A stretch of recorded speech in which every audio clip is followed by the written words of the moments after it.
Bonjour à toutes et à tous et merci de nous rejoindre pour cette nouvelle édition de votre journal de 15 heures. Voici les titres qui vous seront développés. Aujourd'hui au Palais du Peuple, lancement donc du programme du contrat d'insertion professionnelle, un programme qui sera chapeauté par l'ANEFIP. Et migrant, l'Italie change d'attitude et rouvre ses ports.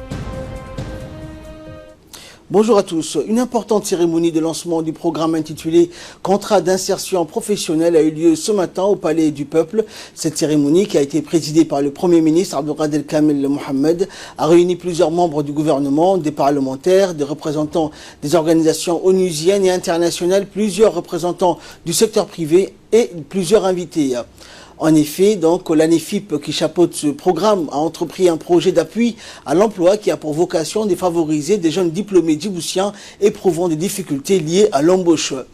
Il s'agit là donc d'un contrat professionnel payant pour une période de 5 à 6 mois dans le secteur marchand.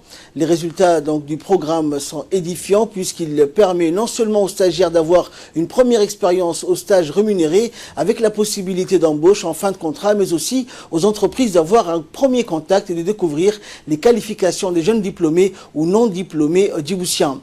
Il faut rappeler que l'insertion à Djibouti des jeunes diplômés dans le marché du travail est l'épine dorsale de la politique du gouvernement pour lutter contre le chômage.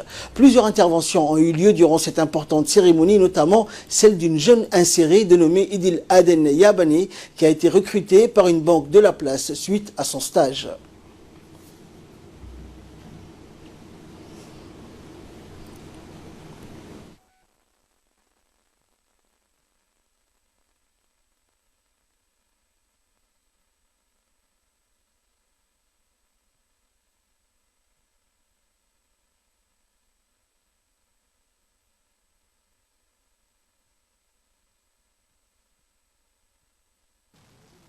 Nous avons bénéficié d'un encadrement et d'un suivi rigoureux tout au long de notre période de stage. Il n'y a pas de secret pour réussir dans cette expérience. Assiduité, dynamisme et persévérance sont les mots clés à retenir. Vous allez acquérir une expérience enrichissante qui vous permettra d'être prêt à intégrer le monde du travail. Soyez assidus et concentrez sur vos objectifs. N'hésitez pas à prendre des notes, poser des questions et surtout, soyez curieux et à l'écoute. Sur les 11 stagiaires placés à la Banque of Africa Mer Rouge, 8 ont été recrutés et intégrés comme personnel et 3 ont abandonné. Vous devez tous être du côté de ces 8 personnes. La continuité de ces projets dépendra de votre réussite. Et de son côté, le directeur général de l'ANEFIP, Mahmoud Omar Guelleh, s'est félicité donc de l'organisation de cette journée. On l'écoute. Les résultats du programme dépassent largement nos attentes. Le programme permet non seulement aux apprenants d'avoir une première expérience en stage rémunéré, avec la possibilité de se faire embaucher par la suite, mais aussi aide les entreprises à disposer d'une main-d'œuvre qualifiée grâce à l'accompagnement de l'ANEFIP. 150 jeunes diplômés et non diplômés ont bénéficié de ce programme qui va bien sûr se poursuivre chaque année. Ces stagiaires bénéficient d'une couverture sociale durant la durée de leur stage et je tiens à remercier ici la directrice générale de la CNSS qui nous a énormément aidés pour que chacun de nos stagiaires puisse bénéficier d'une couverture sociale. Ce programme est un genre nouveau, puisque c'est un stage rémunéré sur fonds propres de l'ANEFIP. Mesdames et messieurs, permettez-moi de remercier les partenaires techniques, en l'occurrence les entreprises ici présentes, qui ont accueilli nos stagiaires. Je vous dis merci, merci encore. Et pour sa part, la coordinatrice du système des Nations Unies à Djibouti, Barbara Menzi, donc, a assuré donc, le gouvernement djiboutien du soutien des Nations Unies donc, dans les initiatives de lutte contre le chômage. On l'écoute.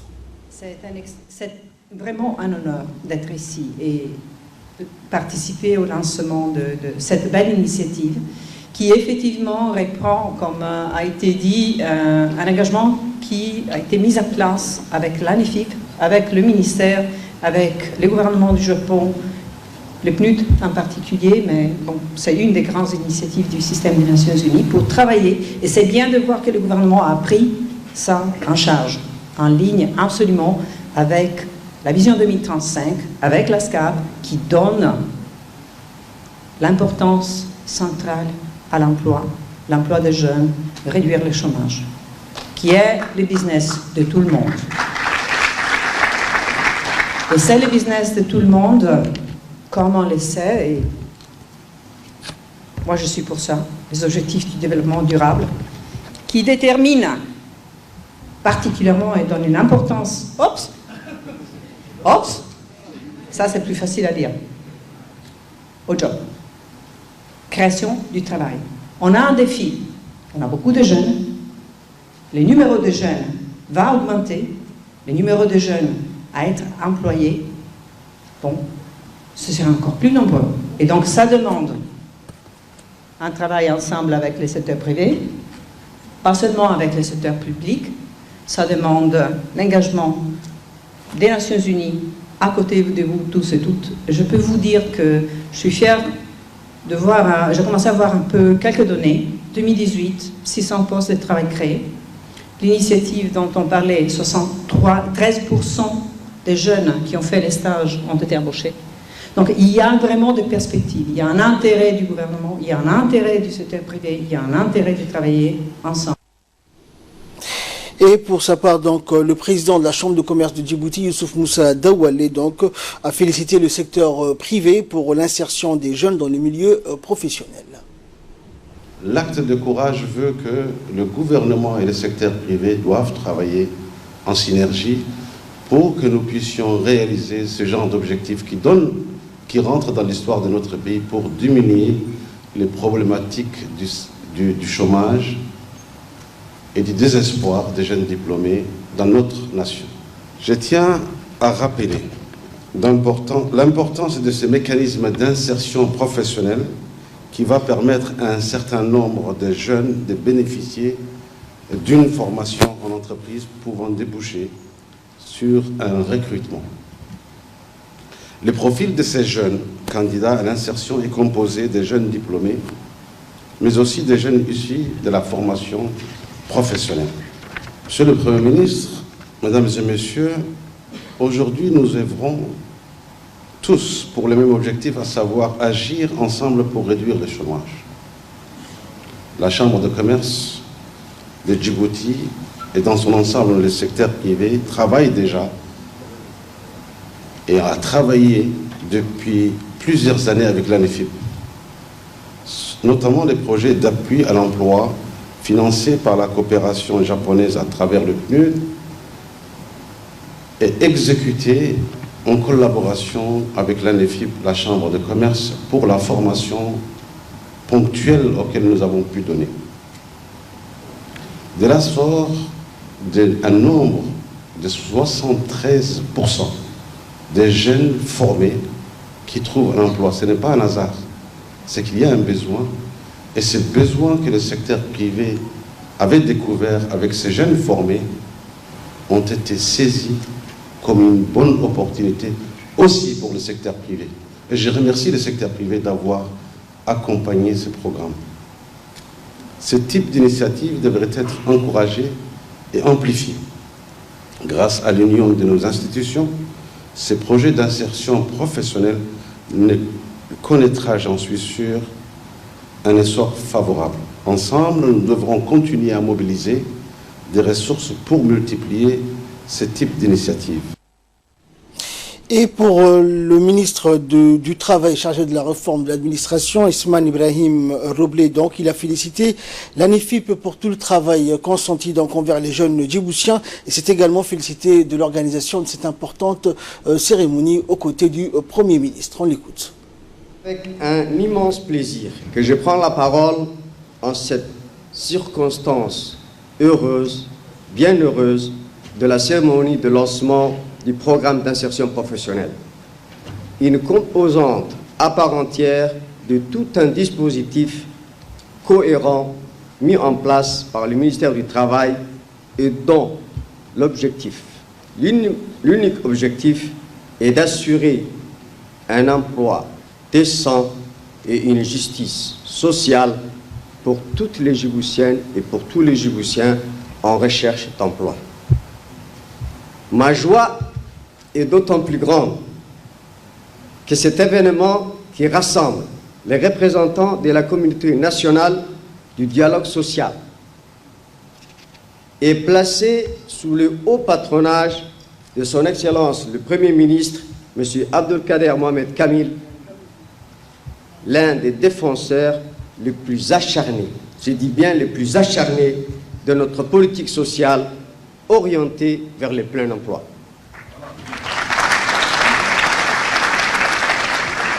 Il me plaît donc ici de saluer votre présence en cette cérémonie empreinte de solennité qui nous offre l'opportunité de partager le même idéal et de soutenir de manière particulière cette première phase du programme d'insertion professionnelle qui concerne aujourd'hui 150 jeunes.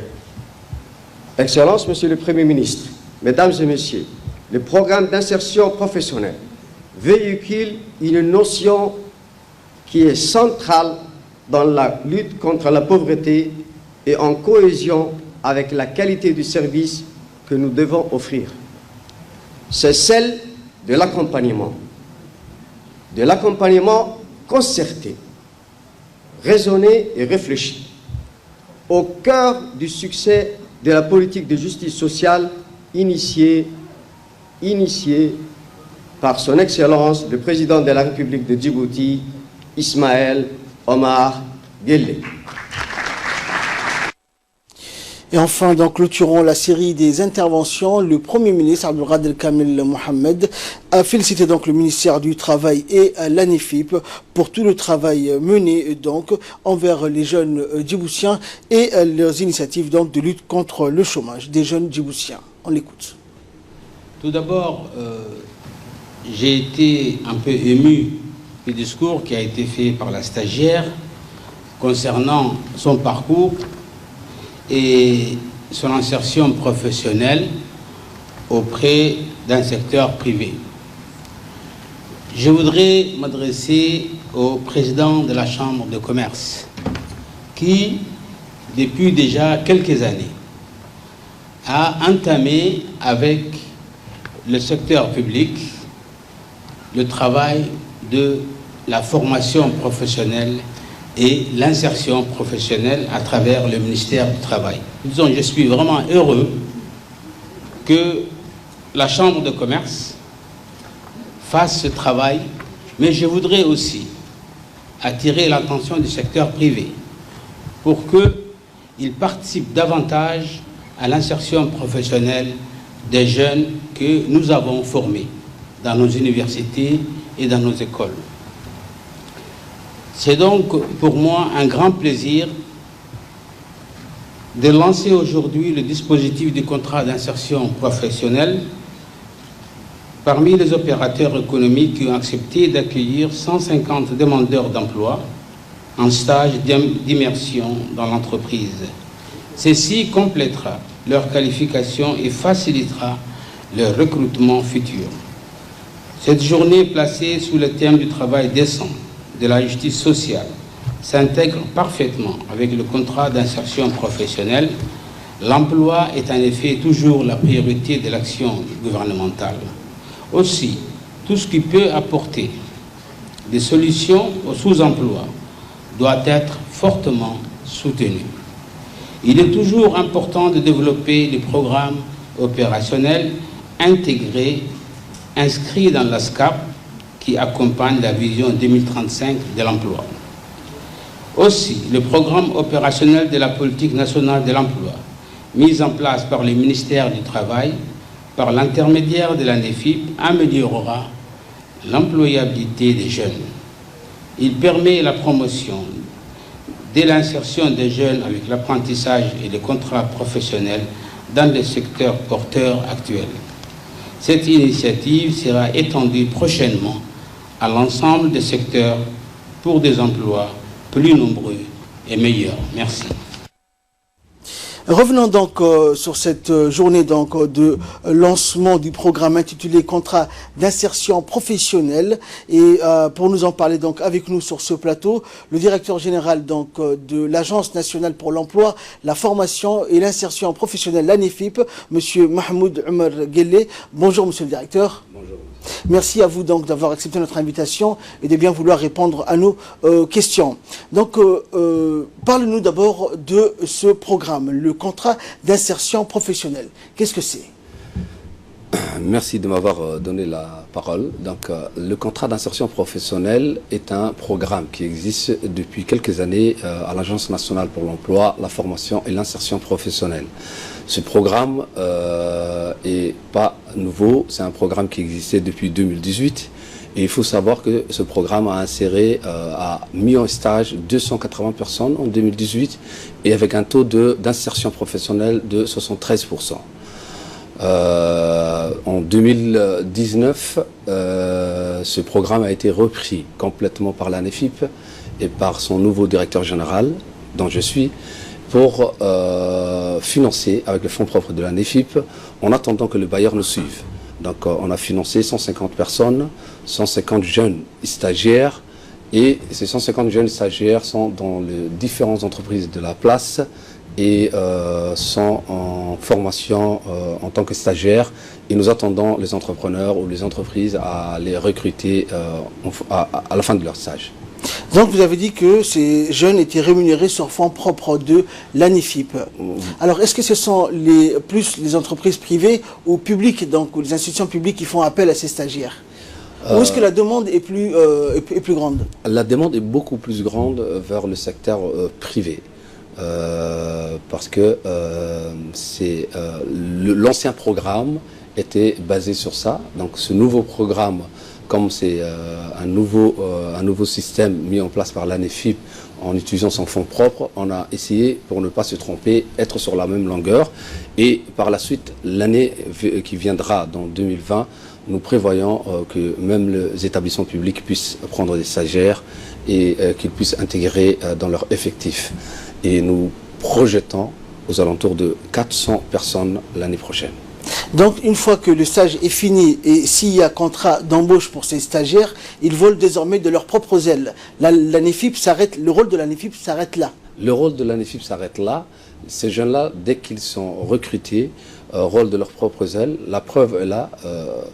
Ce matin, lors du lancement du programme, se trouvaient dans la salle quelques personnes qui sont définitivement été recrutées en 2018, dont la jeune fille qui a parlé fait partie.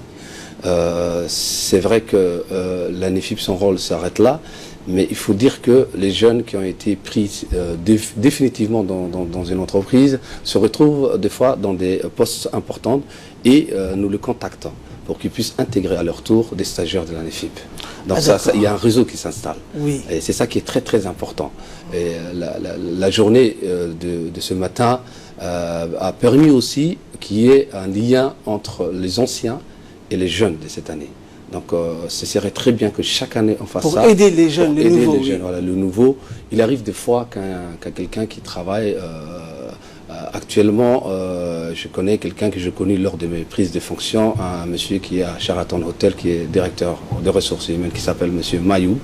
Ce monsieur-là est actuellement à Sheraton, et le jour où il est venu dans mon bureau pour recruter ces jeunes-là, pour prendre mes stagiaires, ce jour-là, lui-même avait annoncé que c'était un ancien de l'ANEFIP et qu'il était très fier de prendre mes stagiaires et les stagiaires de l'ANEFIP. Donc c'est un projet qui est très très important et un réseau s'installera. Et les gens qui passent à l'ANEFIP seront dans ce réseau-là et trouveront plus facilement que les autres du travail. Et donc nous exhortons tous les jeunes de la République de s'inscrire à l'ANEFIP et de profiter de ce réseau. Merci Monsieur le Directeur, merci pour toutes ces précisions et merci d'avoir accepté notre invitation. C'était donc le Directeur Général de l'ANEFIP, Monsieur Mahmoud Omar Guelleh. Merci. Il est l'heure à présent de retrouver l'appel à la prière d'Al-Asr. La suite de notre journal, c'est juste après ça.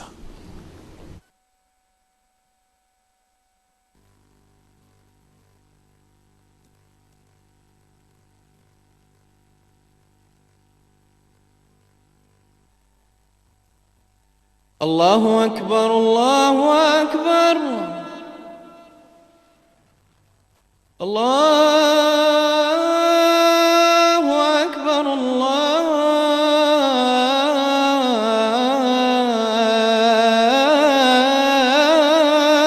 أكبر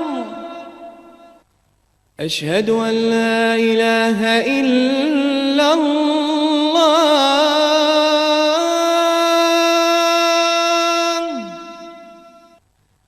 أشهد أن لا إله إلا الله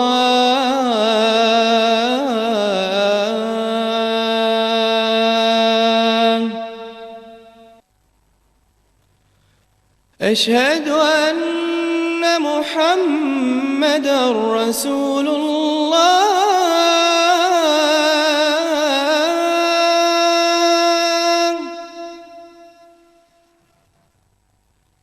أشهد أن محمدًا رسول الله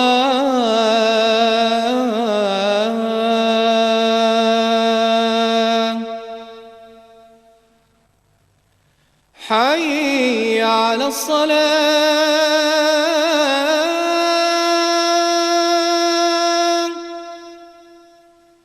حي على الصلاة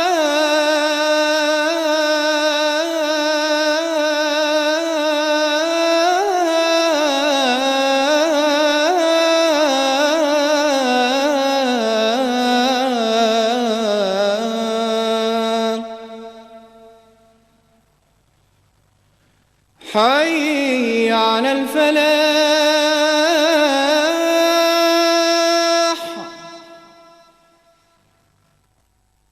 حي على الفلاح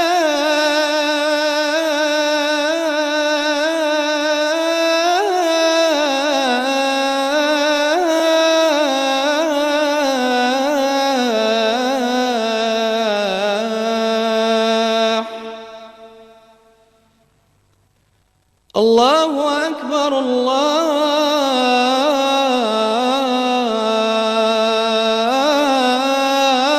الله أكبر لا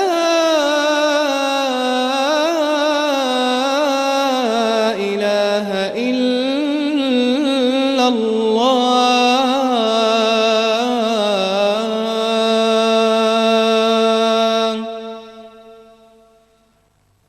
اللهم رب هذه الدعوة التامة والصلاة القائمة آت سيدنا محمدا الوسيلة والفضيلة وابعثه اللهم مقاما محمودا الذي وعدته إنك لا تخلف الميعاد.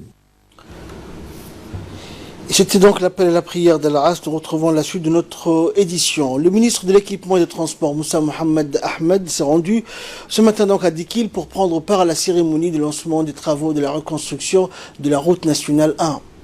En participé également donc à cette cérémonie l'ambassadeur du Japon à Djibouti, Koji Yonetani, et le préfet adjoint de Dikil, le directeur général de l'ADR, les parlementaires de la région de Dikil, le président du conseil régional et les représentants des autorités locales de la région. Notant que ces travaux concernent donc le tronçon d'Agiru à Kalafi, qui est de 20 km et financé par le peuple du Japon dans le cadre de la coopération économique entre les deux pays amis et vont durer 18 mois. Le ministre donc à son arrivée a été accueilli par les autorités de la région de Dikil, accompagné donc de l'ambassadeur du Japon à Djibouti, Koji Yonetani, et a reçu donc par la suite les explications nécessaires donc sur le fonctionnement de ces travaux et l'avancement donc de ces travaux.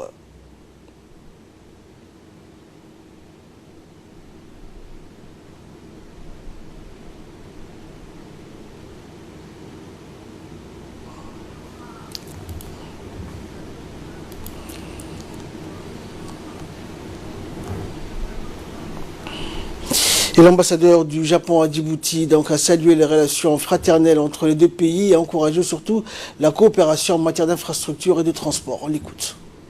Plaisir pour moi de pouvoir participer aujourd'hui dans cette ville du Dulinte avec la présence de son Excellence, Monsieur le ministre Moussa Mohamed Ahmed, ministre de l'Équipement et des Transports, à cette cérémonie de lancement des travaux pour l'aménagement de la route nationale numéro 1.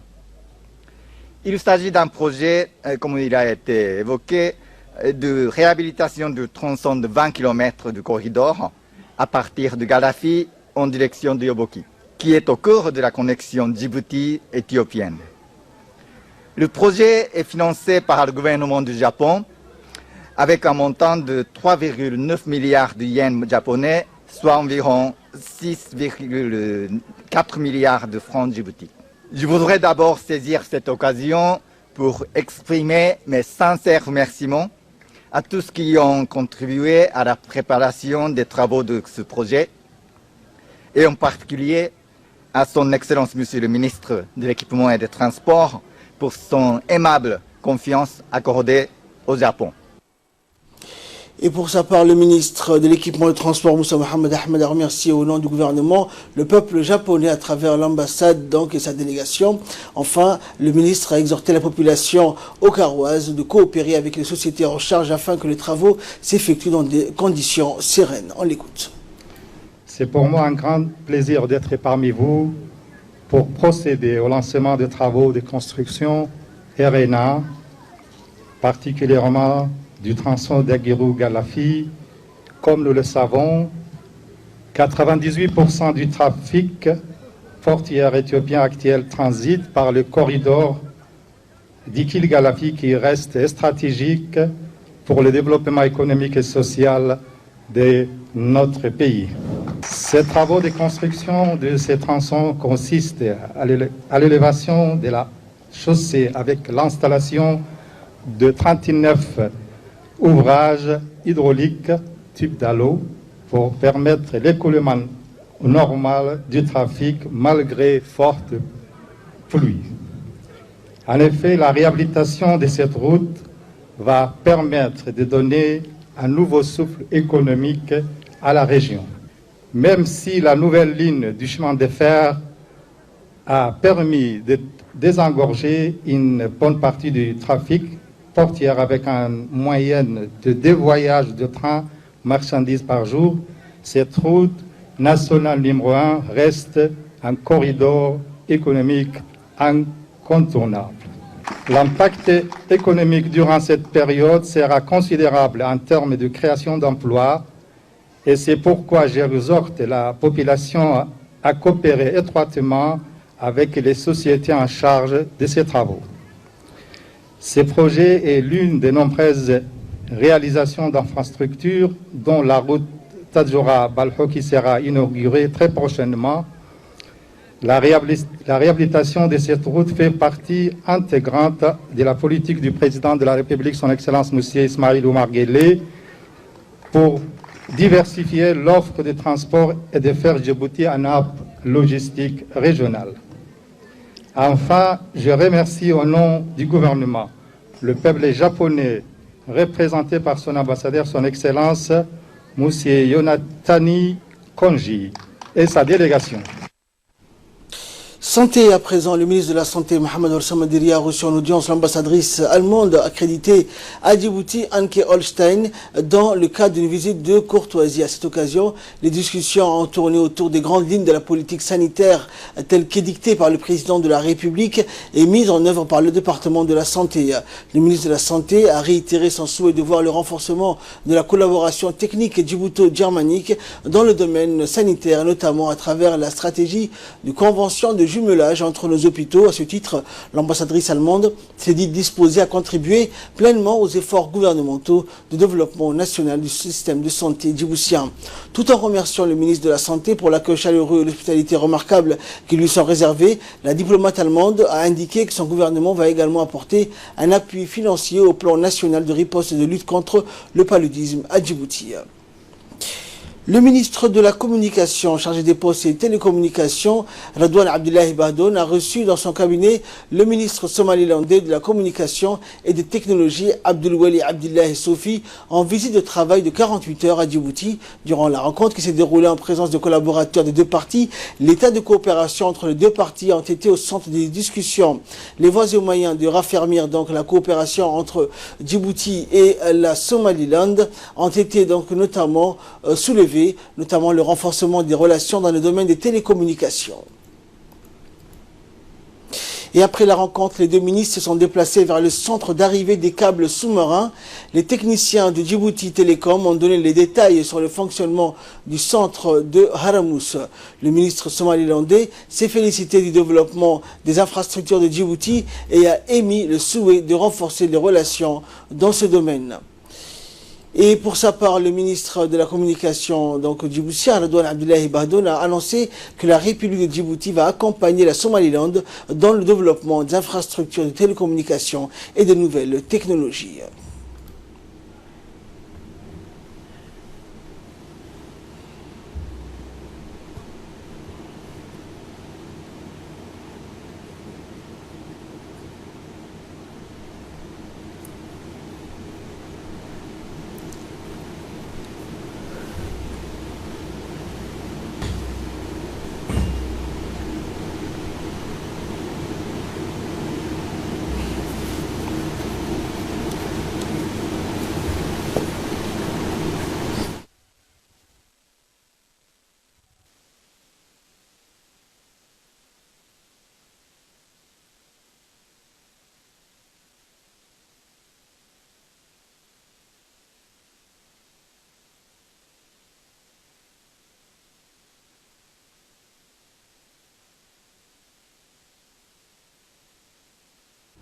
Dans l'actualité internationale, à présent, c'est une présidentielle, résultat très incertain qui se joue aujourd'hui en Tunisie. Avancé de 9 semaines en raison de la mort du fin juillet du président Essebsi, le scrutin voit s'affronter des candidats très différents les uns des autres, mais dont aucun n'a réellement fait la différence. Parmi les 8 candidats figure le Premier ministre Youssef Chahed, qui peine à défendre le bilan de ses 3 ans au gouvernement. Son principal rival, le publicitaire Nabil Karoui, soupçonné de blanchiment d'argent et arrêté fin août, reste pour l'instant en prison et malgré cela pourrait se retrouver au second tour de l'élection. Si hier était une journée de silence électoral, vendredi soir de nombreux meetings et fêtes politiques ont eu lieu dans Tunis. 9 ans après leur révolution démocratique, les Tunisiens voteront en tout cas à nouveau pour les législatives du 6 octobre prochain.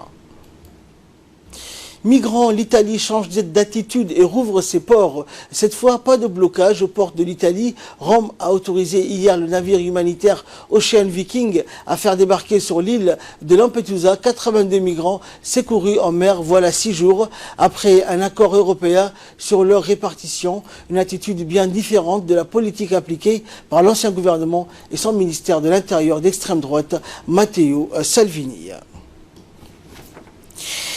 Et la tempête tropicale Umberto s'approche des Bahamas. Moins de 2 semaines donc après le passage dévastateur de l'ouragan Dorian, une nouvelle tempête tropicale s'approche des Bahamas. Baptisée Umberto, elle devrait toucher le nord-ouest de l'archipel. Des rafales de vent de 100 km/h et de fortes pluies sont attendues, ce qui pourrait provoquer de nouvelles inondations sur des sols déjà saturés après le passage de Dorian. Selon le Centre national des ouragans américains, Umberto se transformera probablement en ouragan d'ici 2 ou 3 jours. Il remontera vers le nord en longeant la côte est de l'État américain de Floride. En visite aux Bahamas, le secrétaire général des Nations Unies, Antonio Guterres, a appelé à une mobilisation internationale en faveur de l'archipel.